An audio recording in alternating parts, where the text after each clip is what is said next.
تنخواہ لینے والا افسر 8,000 مہینہ کمانے والے مزدور سے رشوت مانگ رہا ہو، وہاں اللہ کا عذاب نہ آئے تو اور کیا آئے؟ جہاں رشوت کو اپنی روزی سمجھی جا رہی ہو، سود کو اپنا کاروبار سمجھا جا رہا ہو، مجھے بتاؤ تو صحیح وہاں اللہ کا عذاب نہ آئے تو اور کیا آئے؟ جہاں عورتیں مردوں کا روپ استعمال کر رہی ہوں اور مرد عورتوں کی خصلتیں اختیار کر جائیں، وہاں اللہ کا عذاب نہ آئے تو اور کیا آئے؟ جہاں زنا عام ہو جائے اور پانی کی جگہ لوگ شرابیں استعمال کر رہے ہوں، وہاں اللہ کا عذاب نہ آئے تو اور کیا آئے؟ اے بندے، عذاب جب بھی آتا ہے نافرمان لوگوں کے شہروں کو اجاڑنے کے لیے آتا ہے، عذاب جب بھی آتا ہے نافرمان لوگوں کی بستیوں کو، نافرمان لوگوں کے گھروں کو اجاڑنے کے لیے آتا ہے۔ جہاں نوجوان قرآن کریم کو الماری میں بند کر کے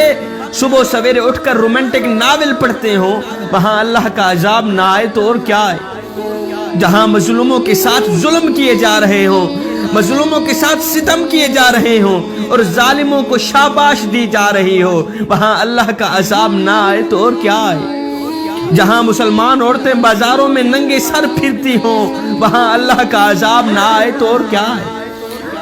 آپ کو پتا ہے کہ بچپن میں ہم پنسل کا استعمال کیا کرتے تھے، جیسے ہی بڑے ہوئے تو پین کا استعمال کرنا شروع کر دیا۔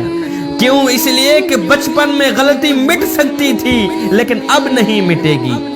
اے دوست، آجا اس کریم رب کے دربار پہ جو ایک ماں سے نہیں 70 ماؤں سے بھی زیادہ محبت کرنے والا۔ اس کی ذات تو آوازیں دے رہی ہیں، او میرے یار کی امتی، ایک بار تو میرے دربار پہ آ کر تو دیکھ، ایک بار اپنا دامن پھیلا کر تو دیکھ، اوے بخشش کی حد نہ کر دوں، مجھے رب العالمین بھی نہ کہہ۔ کی بات پھیلانا صدقہ جاریہ ہے، ثواب کی نیت سے ویڈیو کو شیئر ضرور